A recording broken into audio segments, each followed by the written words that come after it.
Go. Welcome back to Nick Lenz's Comic Corner, Classic Us Known Classics. This is episode number 3060 and Doubleshot number 2954. First, we're discussing Teen Titans, Volume 2, Issues 16 and 24. Now, 16 to 20 is all four of these issues are all standalone. This issue mostly put is the aftermath of the previous story arc, then and now, where the character Isaiah died, though we'll get back to him in just a minute here. So, basically, this is all about the aftermath, and Lauren Jupiter, who was their backer, he pretty much just gives them $100,000 and basically call Titans quits. And then we have four of the original founding Titans, Wally, Dick, Roy, and Garth, would basically come in, basically hear about the whole Titans. Omen shows up here, and yeah, and they basically read a journal from Isaiah's journal. Of course, he disbands them. Oh, by the way, Madmon is not in the remaining issues at all. Nope. So the whole thing is basically talking about. We also find out in these issues, this issue here, that Lauren Jupiter is Omen's father. Because by the way, this issue is not drawn by George Perez. Dan Jurgens does the artwork here of this issue, but he co-does it with. For the later issues, George Perez is not here. He is gone. Yes. We have Joe Ripperson doing the artwork here. He does the finished artwork here. Yeah, he does the finishes here, which is really good. There is some other familiar, and of course, basically, we got a quick cameo here by Bilbo, a popular character that Jurgens debuted in Superman. Yeah, Ace of Clubs. Yeah. Really cool, and this is not the end of Titans. Not just yet, per se. Now, like I said, all the issues, basically, with the exception of the last four issues, so then we have New Order. Basically, recruitment drive. We get some potential new members, and one of the people that, so basically we have Captain Marvel Jr., obviously, with Tim Drake. Spoiler, Damage. Does a big bulk guy. He does join the team too. Now, apparently, this issue also led to, from what I heard, led to a fan vote. Who would you like to join the Teen Titans? And apparently, the winner of the poll was Tim Drake. Fans wanted to see him part of the team. But then, for some stupid reason, here's the thing. I don't blame Dan Jurgens for this. It's not his fault. This way, the fans wanted Tim to join the team. The Batman editor said, no, you can't have Tim. So we have Captain Marvel Jr. join the team, or, as in this point, as CM3 for some reason. I'm not sure why. So, what's the point of having a poll if you're not going to give the people what they want? I do agree with that criticism about that. The fact that, okay, so you have this poll, and you don't allow the winner to join the team? That makes no freaking sense at all. Yeah, it's so freaking stupid. And you could say, oh, maybe it's a Batman editor being jealous of the fact that this book, they probably weren't busy with him. Well, sadly, the book would be canceled not long after this. Yeah, the book wouldn't last much longer. By the way, issue 17 is already done by Phil Jimenez. Yes, Phil Jimenez, as in the guy who was the original creative genius behind, who did the original book for Superwoman, who left after 8 issues. Yeah, he does the artwork of this issue. Yep. And he's a guest finisher. Yeah, it's a shame.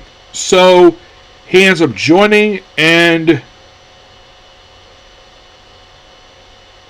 then we have issue 18, Night of the Beast. This one's also by Jorge Jimenez, and mostly this is kind of focused on, well, it's another standalone issue. So apparently Phil Jimenez is basically somewhat permanently on this book. Oh yeah, there's a joke let's have basically Arj get frost on her butt for reasons. Yeah. I do agree with another criticism. Dan Jurgens was trying to initiate a bit too much comedy in this book. Instead of, take it serious like it was the early issues. Yeah, it's like, whatever force basically Dan Jurgens had with this book, it's like, yeah, and then we have a quick cameo about the Justice League, because we're hard, because Ray Palmer, we have, and we see Blue Suit Man, which is probably the red and blue stuff was going at the time. Which, by the way, we get the red one next issue. With Hannah, Elongated Man, Marshall Hannah, Hopper.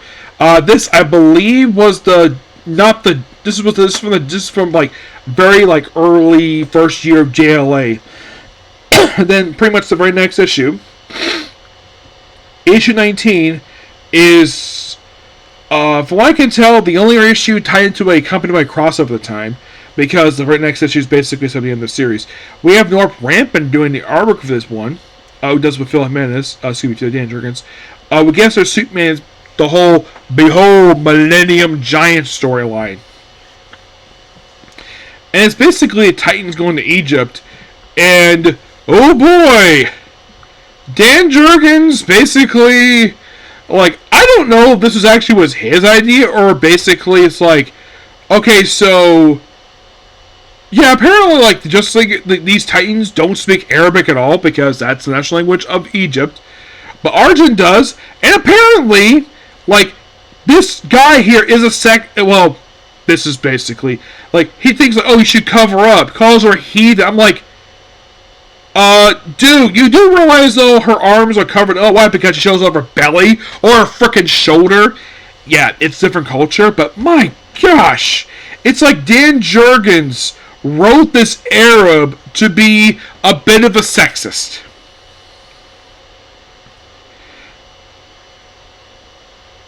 Like, first he shocked the fact that basically that she could speak Arabic. She didn't discover herself. And apparently, like, nope, they apparently don't want him. Eventually, like, they have no choice in the matter. Yes, so they deal with the giant, which is here in Egypt. They beat the giant. Superman attempt to show up for a quick guest star appearance. And that's it. It's an okay issue 19. I like the artwork of this one. Just not a big fan of some of the writing here Dan Jurgens does.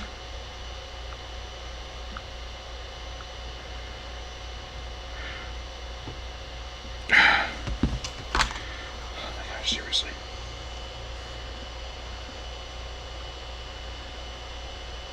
Here we go. Issue 20 is basically like risky business, dry hard, babe and terror, which this is another forced comedy issue. North Rampant does this issue. It's like, oh, let's have Captain Marvel Jr. take Arjun on a date, though this scene was kind of interesting. So yeah, they go on a date, they go to a nice fancy restaurant, which basically, Freddy cannot afford the bill. Yes, and at one point they shake up some soda, and then it explodes, and then went along with, like, and of course he's so embarrassed, like, wants to die, and this is so funny, so apparently, at the very next table, it's Lex freaking Luthor. And the whole thing is, the whole rest of the issue is like he wants to die because he got embarrassed. Lex, of course, is not a problem. Of course, payout next day. It's a nice, good, funny issue. Then, of course, basically, Arjun straightens out with Lex, and of course, they have basically paying the bill. They have pay him. They work to pay it off, and then we lead into the very next issue. Issue 21. We're getting to the very end here. Don't worry about that. It's now basically the last 4 issues are basically called Titans Hunt. These are the last 4 issues of this book. Mostly put, the Titans are hunted by the aliens from the opening story of the series. Yeah, basically the gist is, the aliens are back, and they basically want the kids back. And by the end of this, basically, thanks to the end of the story, Ray Palmer gets returned to his natural age, so he apparently loses his tag changing powers. And the Titans disband. Prism goes off to space with her real mom, apparently. And everybody goes separate ways. A lot of whom basically don't do anything after this. Argent later pops up in the book Titans right after this. By the way, Beast Boy comes back from space in these issues. Well, he comes back somehow, despite the fact he was off in space. It's weird. It's not really explained of how the heck he managed to come back here, but he did. He helps the Titans, and then the Titans quietly disband. Archie goes out with Beast Boy, which leads into a mini-series for him, and of course, appearing in the book Titans. But a lot of the other group, they don't do anything after this. Archie's still around. I mean, after Titans wrapped up, she basically, of course, appeared a few times in Titans Volume 3, but then, of course, they kind of retired the character. As a matter of fact, she's not even appeared in the current continuity. As for why, I'm not sure why. Archer's probably by far the most interesting character out of this whole group. Ray Palmer basically decided, he pretty much went back to the Justice League right after this. He figured, oh, he's an adult again, so he kind of, well, they do say there was, he had teamed up with basically another group. So yeah, after a couple years, and then we had the new Titans book, which came out.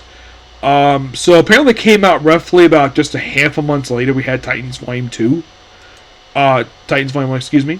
So, basically with the last issue, Lauren Jupiter disappears. He's never seen again after this. Nope, never is. Same thing with Mad Mod. It's like he's seen very early on in the series, but it's like, yeah, let's just do nothing with this character. Actually, he will return in the pages of Solo. Yeah, he appeared in Solo, but yeah, he appeared in issues Solo and Starman. Yeah, and after that, he didn't really do anything after that. But what about the rest of the characters? Captain Marvel Jr., I think he went back to being Power Shazam right after this. He was still somewhat around even afterwards. Oh yeah, definitely. He still was active. Oh, by the way, Fridge was a new character that was brought into. He basically was in the book, but after this book wrapped up, he did a little bit after this. Not much. He did very little after this. Johto, aka Isaac. Yeah, he's the one who died in this book, and then he just came back to life.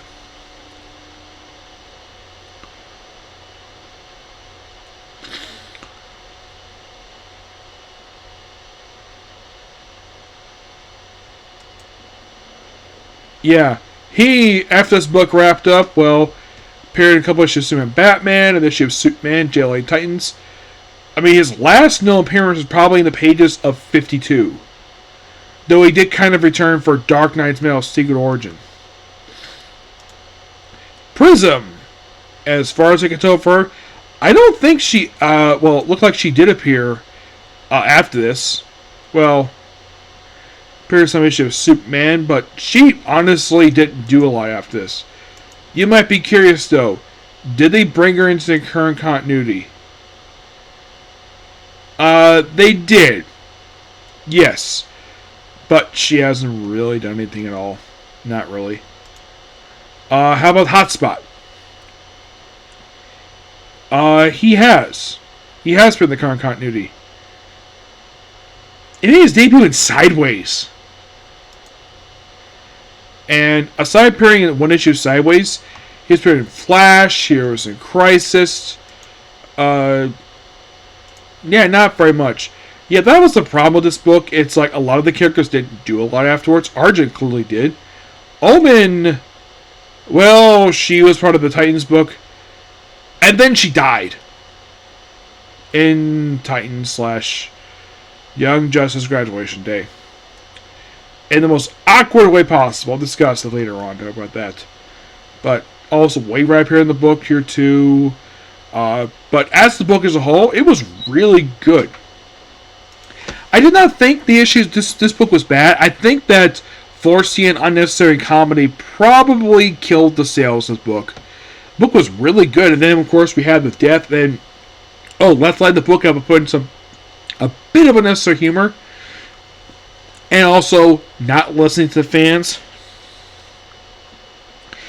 I'm thinking that maybe that what probably caused the cancellation of this book was probably because of the tone shift after halfway through the book, and probably also not listening to fans about putting in Rob in this book. Though he would join Teen Titans in Volume 3 in 2003. But this time, nope, he wasn't allowed to because Batman never said no. But that's pretty much Teen Titans Volume 2.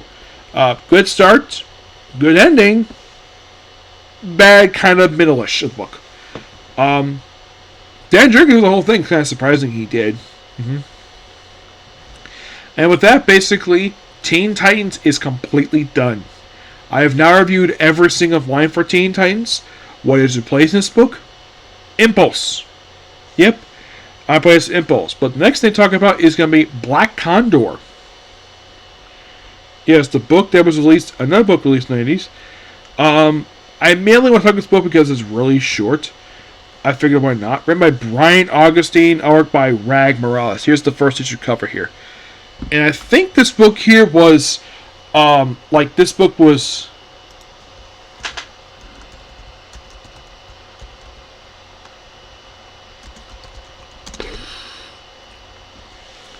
I think this is the debut of this new Condor character.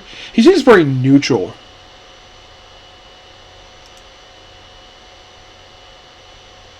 Yeah, this was definitely the first appearance of this Black Condor. Ryan Kendall.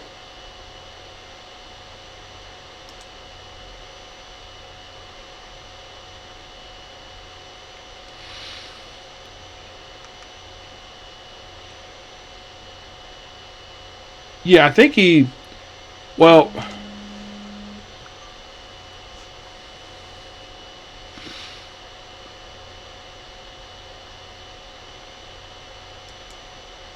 So, throughout these issues, basically, it's him just doing his own thing. Fighting a little bit of crime, though he does fight some guy called... So, we do have the first appearance of Craig Kindle here. Who is this guy? Creighton Kindle. He is Black Condor's father. Well, excuse me, his grandfather. We also have the first appearance of Ned Smith, who just a recurring character in this book. And Bonnie Robinson, who I think is supposed to be his love interest, I think. Yeah.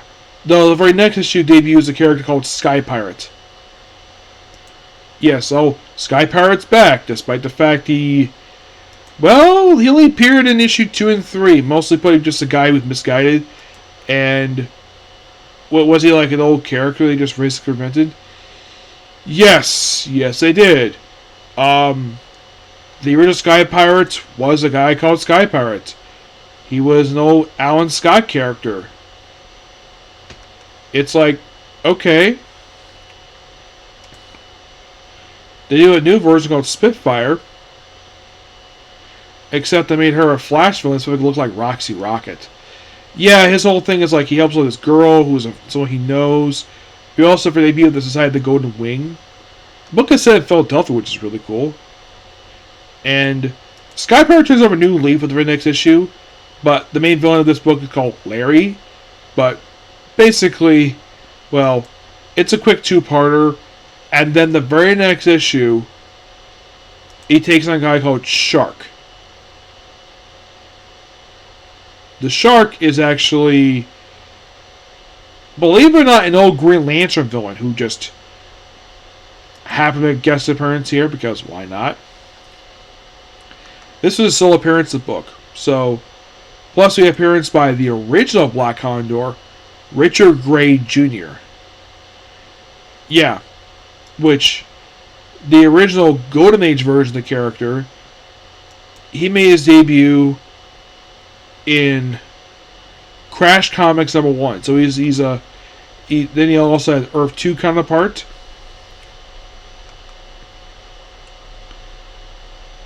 But in case you're curious though, was this guy still alive by the time Flash reboot happened?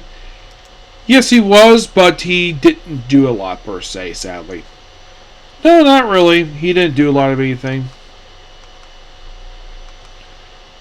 I guess if Adrian because he was the original one. In issue 5, fights this guy called Mr. Sato. It's more basically deal with crime fighting in Philadelphia. And then by issue 6, he just deals more, decided to go to Wing, and that's pretty much it to discuss here. I'll discuss more of it next time, but these are very interesting issues. I think Brian Oxley does a good job. I like the writing here, I like the artwork. It's not a bad series per se, just not a very noteworthy series. Aside from the fact we just have debut of this brand new character, he just doesn't do much for some people. I think he's a cool character, but he just doesn't have much emotion. That's the only problem I have with this version of Black Condor. I like the character, but he doesn't make much emotion, sadly.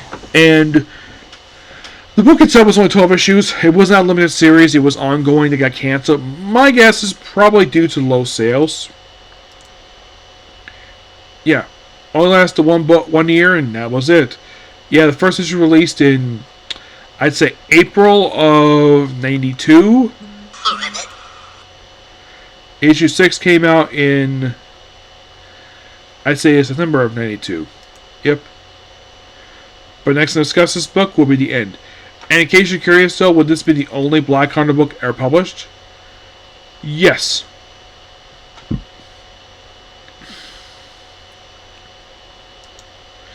Now, this guy did appear in the current continuity. And Dark Knight's Death Metal.